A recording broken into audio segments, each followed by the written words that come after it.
Est-ce que ça fonctionne ou pas? Ouais. Salut à tous mes chers amis, c'est Céla sur Mythologie Astrale. Si vous m'avez trouvé, c'est que vous êtes plutôt futé. Et aujourd'hui, on se retrouve dans un nouvel épisode du podcast où je vais vous parler un petit peu des spécificités de la pleine lune sanglante en éclipse qu'on a eue. N'hésitez pas à me suivre sur Instagram si ce n'est pas déjà le cas à cela.meroe. Voilà, c'est mon Instagram et j'ai décidé de poster pas mal sur Insta et j'ai même décidé de faire des directs sur Insta. Donc n'hésitez pas à rester dans les parages parce que ce soit sur Insta ou sur YouTube, on va pouvoir de plus en plus interagir directement ensemble. Alors c'est pas la fin du monde, j'ai toujours mon taf, pas de panique, mais juste voilà, je pense qu'avec tout ce qui se passe, c'est vraiment nécessaire qu'on reste soudés et que voilà, tout ce que je comprends, découvre, interprète, que je puisse vous le transmettre d'une manière encore plus directe et encore plus proche de vous. Donc vous m'excuserez, je ne peux pas partir dans les aigus et dans les grandes envolées lyriques parce que j'ai les cordes vocales en sang. Dieu merci, il n'y a pas de sang Bon, je ne vais pas rentrer dans les détails de ce qui se passe dans ma gorge, mais voilà. Mais en tout cas, voilà, Dieu merci, rien de grave, mais quand même, j'ai une toux sèche, un truc qui m'arrive jamais et j'ai trop la haine parce que je suis en carême, donc j'ai quand même des interactions sociales assez limitées. En plus du fait qu'on s'est tapé genre 4 ou 5 tempêtes à Lisbonne. Du coup, de tomber malade, j'ai trop la haine. Mais bon, c'est Dieu qui a voulu que ça se passe comme ça. Donc ça s'est passé comme ça. Qu'est-ce que je voulais vous dire d'autre, mes chers amis? J'ai tellement de trucs à vous dire. Déjà, j'ai déjà enregistré un épisode sur le nœud sud en vierge que vous pouvez écouter comme une base. Parce que cet épisode-là, il pose vraiment, je trouve, le cadre de ce qu'est le nœud sud en vierge. Normalement, vous devez m'entendre aussi bien que tout à l'heure, parce que j'ai mis mon micro un peu fancy. Mais en fait, fuck it, il y a du vent, je rentre. C'est bon, c'est bon, c'est bon, c'est bon, c'est bon, c'est bon. C'est bon. Ah ouais, non, c'est bon. En fait, il y a tellement de vent dans cette ville, c'est un truc de malade, genre Lisbonne. Et pourtant, ça va être ma deuxième année dans la ville. Donc je me suis dit, je me suis habitué, mais en fait, pas du tout. Genre, il y a tempête sur tempête sur tempête sur tempête, genre tout s'envole. Et voilà, et donc je peux pas enregistrer dehors, donc je vais raccourcir cet épisode parce qu'il faut quand même que j'aille sécher mon linge à un moment. Mais c'est très important pour moi de vous donner quelques tips par rapport au karma, par rapport à la Vierge. Et en fait, je sais pas ce qui se passe avec vous de votre côté, mais la plupart des commandes que j'ai en ce moment pour des lectures de thèmes, c'est pour des talons d'Achille. Bon, après, en vrai, c'était l'une des prestats les plus populaires sur l'ancienne version du site internet. Donc, je suis pas choqué de ouf, mais quand même choqué un petit peu parce que je me suis dit, bon, il y a quand même une nouvelle année astrologique qui va commencer. Je me suis dit, bon, les gens, ils vont peut-être être curieux sur la révolution solaire ou sur la lecture angélique du thème. Et en fait, non, ce qui vous préoccupe vraiment, c'est le karma. Et en vrai, je comprends parce que le nœud nord de l'humanité se trouve en poisson et le nœud sud de l'humanité se trouve en vierge. Et si vous êtes attentif au podcast, vous vous souviendrez que dans la... Ah ouais, putain, lui, il se met bien, il sort de la salle, juin, direct, quoi. Il n'y a même pas de transition. Pardon. Alors, en fait, il faut pas que je reste devant la fenêtre puisque avec mon trouble de l'attention, on va jamais finir l'épisode. Euh, mais ouais, et donc en gros, l'épisode que j'ai déjà posté et qui est disponible pour les chevaliers, puisque j'ai pas rendu accessible tous les épisodes du podcast, vous pouvez l'avoir en rejoignant la chaîne en tant que membre. Et voilà, ça permet de soutenir la chaîne et de soutenir mon travail. Donc le nœud sud en vierge, pourquoi je dis souvent que c'est un gage de karma positif? Parce qu'en fait, vraisemblablement, si vous avez votre nœud sud en vierge, même s'il est très bien respecté, il y a de fortes chances que vous ayez été, entre guillemets, utilisé ou exploité dans des cycles de vie précédents, quoi. Et c'est généralement pour ça, je trouve que le nœud sud en vierge, il donne un karma qui est assez positif. Attention, hein, ça ne veut pas forcément dire que ça ne peut pas montrer un karma qui est négatif. Et ça, c'est interprété en fonction des aspects qui sont faits à ce nœud sud, à la maison dans laquelle il se trouve. Enfin bref, il y a tout un contexte quand même à explorer et analyser avant de donner une conclusion. Mais globalement, quand même, je constate quand même un karma assez positif avec les nœuds sud en vierge, parce que ben, la vierge, c'est le signe du service. Hein. Donc, c'est quand même des gens qui ont plus donné qu'ils n'ont pris. Voilà, ça ne veut pas nécessairement dire qu'un nœud sud en poisson, c'est un nœud sud où vous avez pris plus que vous avez donné, mais disons que le nœud sud en poisson, je le trouve un peu plus perso et un peu plus solo, tandis que le nœud sud en vierge, je le trouve un peu plus collectif et un peu plus service. Service, serviable, servante, quoi. Et donc, je vous parle de ça aujourd'hui parce que le nœud sud de l'humanité, il est actuellement en vierge et le nœud nord de l'humanité, il est en poisson. J'en avais déjà parlé en vrai parce que ce nœud nord, il a fait des aspects hyper intéressants avec Saturne et avec Neptune quand ils étaient encore tous les deux en poisson. Et évidemment, ça, pour la grande quête, le grand but de votre vie, je pense que c'est quelque chose d'important, surtout pour les personnes qui ont des grands rêves et des grandes ambitions. Voilà, ce rêve bleu. Voilà. Euh, le nœud sud en Vierge pendant cette éclipse, il est hyper intéressant à observer parce que contrairement à tous les discours ambiants qui sont hyper anxiogènes, vraiment on a l'impression que Israël et les États-Unis, ils ont bombardé Paris, quoi. Les gens ils sont tellement paniqués que on a vraiment l'impression que la guerre, elle est juste en bas de chez nous, quoi. Euh, alors que c'est absolument pas le cas. Ça veut pas dire non plus que tout va bien. Moi, je suis enfin, j'étais en tout cas dans un état de stress, mais pas possible. Si vous me suivez sur Insta, j'ai complètement perdu la boule. Enfin, j'ai complètement enfin, I was spiraling, quoi. Genre, en plus, l'algorithme, il est hyper sensible. Du coup, moi qui tombe en panique, je me retrouve avec des vidéos et des réels sur un nuage de sauterelles, sur la mer d'Ormuz, enfin la mer qui borde l'île d'Ormuz, proche du détroit d'Ormuz, qui est rouge comme le sang. Donc la mer rouge comme le sang, en fait, pour les gens qui ne sont pas chrétiens, il y a toute une symbolique millénariste autour de ces choses-là. Alors évidemment, vous pourrez me dire, enfin, les personnes qui sont athées, qui croient en rien, etc., vont dire non, mais ça a déjà eu lieu en 2020, etc. On s'en fout, voilà. Non, mais c'est vrai, enfin, c'est pas parce que ça a déjà eu lieu que le symbole, il a aucune signification. C'est juste que voilà, c'est dans le contexte dans lequel on est, c'est quelque chose qui peut faire très peur aux gens parce que c'est une symbolique qui est très millénariste. C'est quoi le millénarisme? C'est une idéologie à laquelle adhèrent des personnes qui croient en la fin du monde. Voilà. Euh, les Aztèques et les Mayas sont millénaristes. Les chrétiens évangéliques sont millénaristes. Je pense qu'une grande frange, une grande part des musulmans aussi sont millénaristes. Bon, on va pas continuer la liste parce qu'après on va avoir des problèmes, j'ai pas envie d'être démonétisé. Mais bref, vous avez capté. Voilà. En tout cas, ce qui est certain, c'est que ce nœud sud en Vierge, il a été touché positivement par Jupiter en Cancer qui fait un trigone à la Vierge. Et j'ai toujours aimé cette relation particulière entre le Cancer et la Vierge, tout simplement parce que ce sont deux signes, je trouve, qui sont extrêmement complémentaires. Hein. Toute la grâce, la sympathie, l'attendrissement, la dévotion, le charme, l'amour inconditionnel que la Vierge a du mal parfois à exprimer ou à partager, ça ne veut pas dire qu'elle ne le ressent pas, mais en tout cas, à l'exprimer, l'articuler, le partager, c'est dur hein, pour la Vierge. Moi, j'ai une maman qui est Vierge, son commentaire. Voilà, j'ai eu un mentor un peu diabolique qui n'était pas censé être mon mentor, mais des fois on a des mentors positifs, des fois on a des mentors négatifs. Et je pense que c'est pour faire gagner les gens en discernement, hein, les mentors qui sont un peu démoniaques. Voilà, et qui est vierge aussi, que j'aime beaucoup, hein, mais à distance. Pareil, vierge, je pense que c'est quelqu'un qui m'aime beaucoup, mais de déceler dans des actions super sèches et super sévères et voilà, qu'il y a de l'amour et de la compassion et de la paix et de l'attendrissement, c'est dur. Et en fait, juste, on n'est pas obligé de le faire, quoi. Genre, on n'est pas obligé d'aller fouiller dans les poubelles des gens pour vérifier s'il y a une marque d'amour. En tout cas, ce qui est certain, c'est que le cancer peut apprendre à la Vierge à mieux aimer, hein, à être plus démonstrative et beaucoup plus claire dans sa manière de montrer son affection, son appartenance et son amour. Et vice-versa, la Vierge a de très grandes leçons à donner au cancer en termes d'amour propre, en termes de dignité, en termes de limites, en termes alors vous allez rigoler, mais en termes de confiance en soi et en ses capacités. Hein. On pense pas tout de suite à la Vierge quand on se dit confiance en soi, mais vraiment, je pense que la Vierge a beaucoup à apprendre au cancer. Et voilà, de manière générale, j'aime la relation entre les deux archétypes. Et voilà, il faut savoir que cette fameuse lune qui a fait flipper tout le monde, c'est aussi une lune qui était sous la bénédiction de Jupiter. Jupiter, c'est quoi en astrologie? Jupiter, c'est la grâce. Jupiter, c'est l'expansion, c'est la miséricorde divine.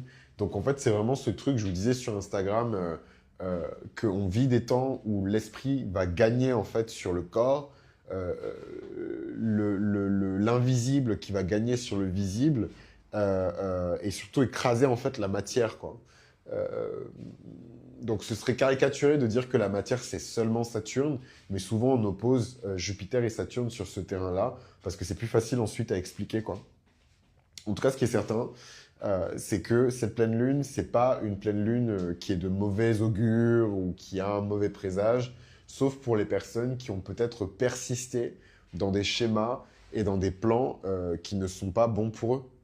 Hein, moi, j'adore faire cet exercice-là parce que je suis aussi scénariste. J'écris des histoires. D'ailleurs, j'ai une annonce pour vous. Je ne sais pas si je l'ai déjà publié, mais je le redirai à la fin de l'épisode, dans le doute. Mais voilà, je suis aussi scénariste, donc j'écris des histoires. Hein. Je suis romancier, scénariste. Enfin, j'aime pas utiliser plein de termes différents parce que les gens après ils sont un peu, surtout les Français. Alors c'est ça la catégorie, et donc si tu es ça, tu ne peux pas être ça. Voilà, c'est très français, mais c'est pas vraiment mon positionnement. Moi, je suis un conteur d'histoires.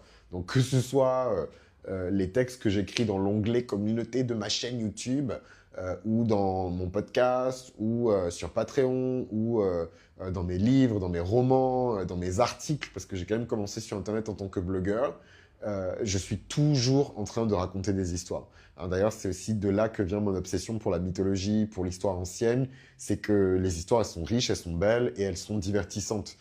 Et, euh, et pourquoi je vous raconte ça? Parce que Jupiter en trigone avec la pleine lune en Vierge nous raconte une histoire aussi. Et c'est une très très très très belle histoire. J'ai pas envie d'utiliser le symbole de Cendrillon parce que je trouve ça trop générique. Et au final, Cendrillon, je trouve que c'est un peu une basic bitch. Hein. Je suis vraiment désolé, mais moi, je me ferai jamais bolosser dans la maison de mon père. Hein. Genre, vous pouvez faire ce que vous voulez. Si c'est la maison de mon père, c'est la maison de mon père. Jamais je vais vous laisser me bolosser. Elles sont même pas riches. En plus, sa belle-mère et ses belles-sœurs ou ses demi-sœurs. Et moi, vous allez me bolosser dans la maison de mon papa. Jamais. Et donc, Cendrillon, c'est un mauvais exemple.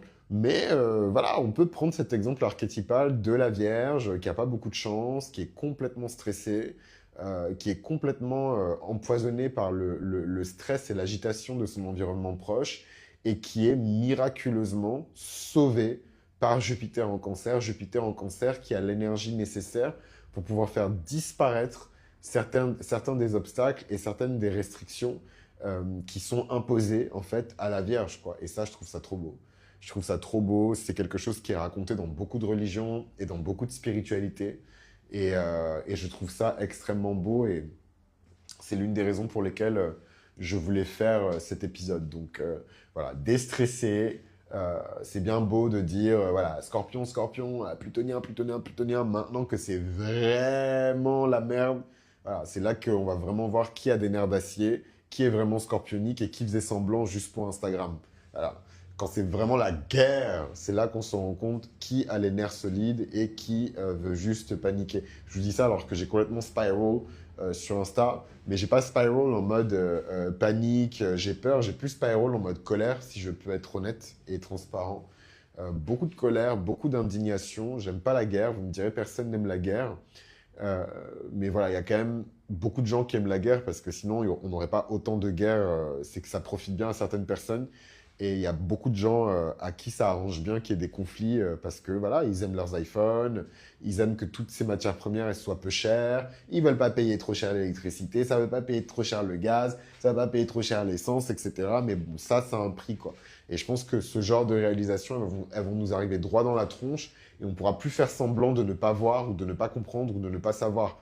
En fait, aujourd'hui, l'enfant qui est condamné à de l'esclavage infantile, il a un téléphone aussi.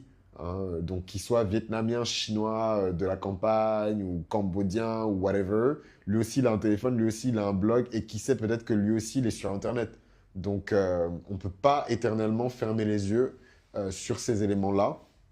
Qu'est-ce que je voulais vous dire d'autre, mes chers amis, par rapport à ça? Ouais, une réalité brutale, un retour à la réalité qui est brutale. Et bizarrement, moi, je pensais qu'il y avait beaucoup de choses qui allaient s'effondrer dans ma vie. Et en fait, pas du tout. Au contraire, je tiens debout. Je pourrais même témoigner et vous dire que je suis vraiment saturé par la paix du Christ. Et en fait, quand on dit que c'est une paix qui surpasse et qui transcende toute forme de compréhension humaine, ben là maintenant, je commence à comprendre ce que ça veut dire parce que j'ai aucune raison de me sentir en paix ou en confiance. Enfin, aucune raison, faut pas déconner non plus, mais voilà, c'est pas non plus la panacée dans ma vie en ce moment. Mais j'ai quand même, et vous pouvez l'entendre, je pense, au son de ma voix, cette espèce de tranquillité, cette espèce de paix, et elle me vient directement de l'au-delà, quoi. C'est clairement pas mon comptable ou le service des impôts portugais qui me met dans cet état-là. En tout cas, ce qui est certain, c'est que je voulais vous partager aussi ce nouveau projet qui en vrai n'a absolument rien de nouveau, mais vous avez peut-être vu ça dans ma bio sur Instagram, Merveilleuse Créature. Et en fait, Merveilleuse Créature, c'est la petite sœur de Mythologie Astrale. Merveilleuse Créature, en fait, c'est une activité que j'ai lancée il y a déjà quelques années, hein, où j'étais consultant créatif. Bon, est-ce que je vais donner vraiment le nom de la boîte, sait-on jamais, mais en tout cas, une boîte qui appartient aujourd'hui au groupe Media One. Et j'ai pas mal travaillé sur des pitchs de séries et sur de la sélection aussi de livres en fait et d'histoires à adapter en format série quoi. Et c'est vraiment un truc que j'adore. Déjà parce que je suis un auteur et que j'adore le storytelling, mais surtout parce que je viens du livre hein, de base et je suis aussi passionné de télévision et de cinéma. Et donc voilà, en bossant dans les deux, je me suis dit que ce serait intéressant de créer un pont entre les deux. L'activité aujourd'hui, elle a évolué et en fait, au lieu de travailler directement avec des grosses boîtes voilà, qui ont beaucoup d'argent et beaucoup de budget, etc., je me dis, et si je mettais ces compétences au service de gens qui en ont vraiment besoin. Non pas que ces personnes-là, elles en ont pas besoin, mais est-ce qu'elles en ont autant besoin qu'une personne qui a complètement abandonné ses projets parce qu'elle est grande sœur de 250 enfants. Enfin voilà, on connaît tous ces histoires ratchet des internets. Elle a abandonné ses études parce qu'il fallait s'occuper de X, il fallait s'occuper de Y. Alors, finalement, elle a abandonné son rêve parce qu'elle est tombée enceinte. Voilà, je ne dis pas forcément que je m'adressais qu'à des femmes, ou qu'à des mamans, ou qu'à des grandes sœurs, mais voilà, c'est toutes ces personnes qui avaient une ambition créative et qui ont dû la mettre sous le tapis parce que les circonstances de la vie les ont forcés en fait à le faire. Ces circonstances de la vie, elles peuvent être symbolisées par Saturne. Et Saturne, c'est pas forcément une planète qui est là pour vous emmerder et pour vous mettre des bâtons dans les roues. Saturne est là pour vous forcer à acquérir la discipline et la structure nécessaires pour que ces rêves, ces ambitions créatives puissent avoir une forme. Et en fait, vous allez rire, mais le masque que je vais prendre pour vous accompagner avec Merveilleuse Créature, ce n'est pas nécessairement le masque de Jupiter, mais c'est beaucoup plus le masque de Saturne. Je vais être dur, je vais être irréprochable, je vais être carré, je vais être structuré. Et le but, en fait, c'est de prendre ne serait-ce que la moindre idée créative hein, que vous avez dans votre tête, peut-être depuis des jours, depuis des semaines, depuis des mois, parfois pour certaines personnes depuis des années, et en fait vous aider à accoucher en fait de cette idée. Et donc, comme vous le savez, moi j'ai pas peur de mettre les mains dans la mélasse, j'ai pas peur d'aborder des sujets qui sont tabous. Je viens du podcast, je viens de la radio, je viens du livre, je viens de l'audiovisuel. Donc même en termes de format, il n'y a absolument rien qui me fait peur. D'ailleurs, il y a une auditrice du podcast qui est trop chou. Et d'ailleurs, c'est plus qu'une auditrice du podcast, c'est une de mes Patreons les plus fidèles, c'est Elsa. Putain, j'ai balancé son blast comme ça, PTDR. Et PTDR, Lolza. Et en fait, elle est en train de préparer une micro-collection qui est liée à l'astrologie. En fait, elle coud des sacs à la main. Et je me suis dit, mais waouh, quoi, genre, c'est vraiment un super beau projet. Et donc, pour vous dire à quel point ce type d'accompagnement peut être vraiment, genre, varié, quoi. C'est pas du tout quelque chose qui est juste limité à des personnes qui voudraient écrire un livre ou pitcher une série ou voilà, ou écrire un film ou un documentaire. Voilà, j'ai vraiment une palette large en fait de projets et je vous jure, j'ai eu un déclic de malade. Je me suis dit, je préfère mille fois travailler avec mes gens. Je préfère mille fois aider des gens qui n'ont pas les accès, qui n'ont pas le réseau, qui n'ont pas la connaissance de ce que veulent les studios, de ce dont a besoin le marché, hein, parce que c'est une réalité, il ne faut pas être des lulus. Et en fait, je préfère mille fois aider ces gens-là et les accompagner que d'aller me battre pour des gens qui soit n'ont pas besoin de moi, soit ne vont même pas prendre ce que je vais leur offrir et le considérer à sa juste valeur, quoi. Voilà. Et donc, c'est vraiment une décision souveraine. Et je voulais vous remercier toutes les personnes qui écoutent le podcast parce que c'est grâce à vous que je réfléchis comme ça. Avant, je ne pensais pas nécessairement comme ça. J'avais vraiment une obsession pour la réussite, les métriques et compagnie. Vous me direz, j'ai pas atterri à HEC Paris par accident, hein, ou en tout cas en vendant des pommes.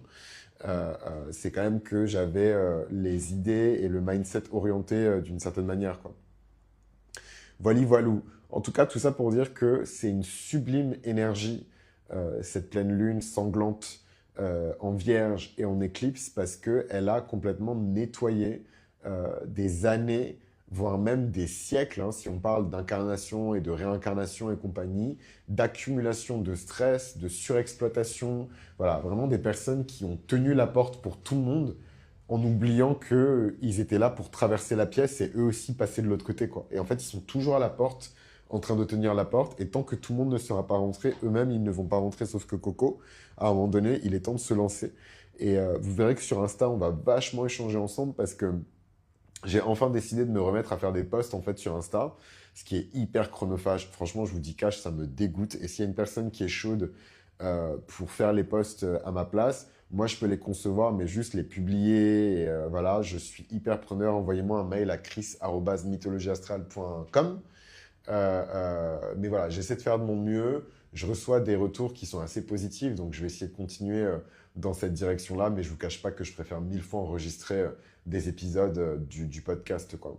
Donc voilà un petit peu pour cette pleine lune en conjonction avec le nœud sud de l'humanité en Vierge, ce même nœud sud de l'humanité qui bénéficiait d'un trigone de Jupiter exalté en Cancer. Et donc voilà, peut-être qu'en apparence immédiate, on a l'impression que noir, c'est noir, tout est noir. Voilà, mais dans la réalité, il y a beaucoup de choses qui sont en train de se débloquer. Et qui sait, peut-être que vous aurez de bonnes surprises et que certaines situations qui semblaient mais complètement bloquées et désespérées vont connaître une fin heureuse. En tout cas, c'est ce que je vous souhaite.